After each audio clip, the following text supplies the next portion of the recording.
a musician. I do electronica. My current release is called A Long Way to Fall. It's my recent solo album that came out in January. It's the follow-up to an album called Goodbye that I released in 2007.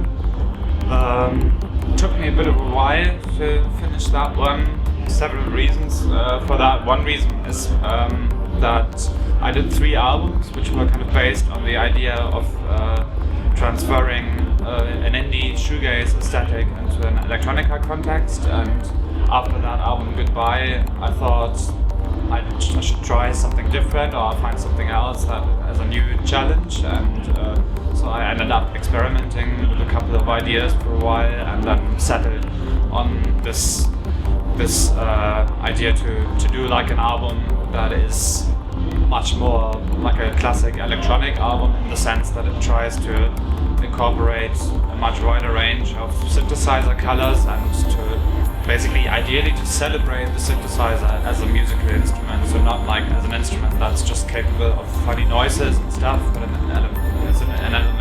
an instrument that is capable of interesting rhythmical, melodic textures and so on.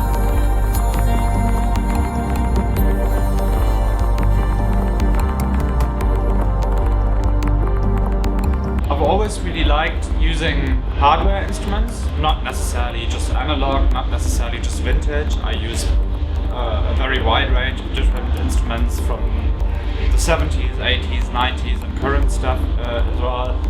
For this album, this last album, and I think also the next album that I'm already working on, I just really fell in love with wavetable synthesis again. So I've been using a lot of Waldorf and PPG instruments, and that's still something I find very fascinating.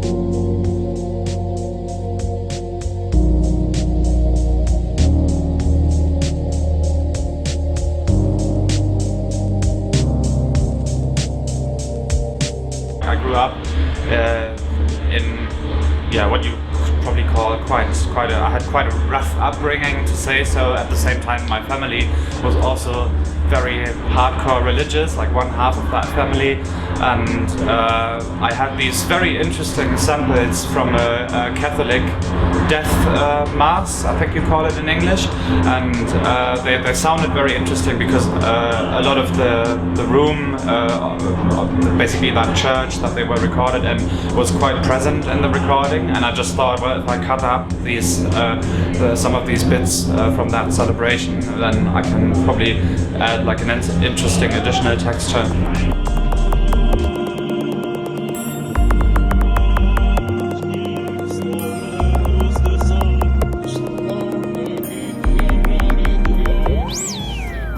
In the last 3 years, I've started listening to a lot of drum and bass again, which is kind of like the music that I grew up with and the first style of music that I produced as well in the 90s, or tried to produce. That's sort of how I learned doing electronic music.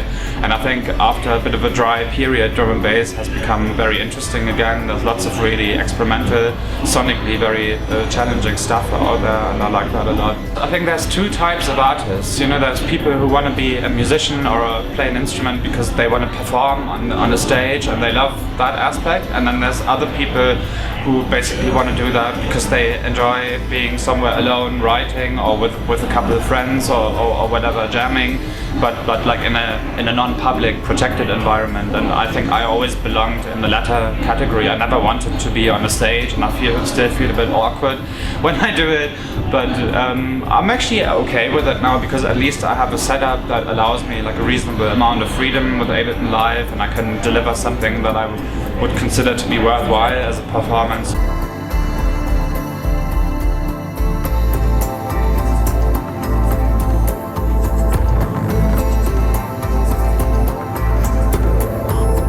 This last record is going went in the right direction, in the sense that it opened up the palette a bit more. Like, I thought before that I was a bit stuck in a routine and a bit stuck with this sort of shoegazy sound, and I just wanted to be able to use like more syntactic textures, like dry rhythmical synth elements as well. But I think it's just the tip of the iceberg. I think I should now I'm already thinking I should have approached that in a much more radical way. So just to give you one direct example, on the next record I really want to stop using too much sampled percussion and stuff for rhythms, and now I just want to create all the rhythms with synthesizers as well, because I think synthesizers can produce really beautiful percussive sounds as well. So there's like a whole range of things that I want to change and that I'm already working on. We live in a world where theoretically any kind of music that you want to listen to is at your fingertips.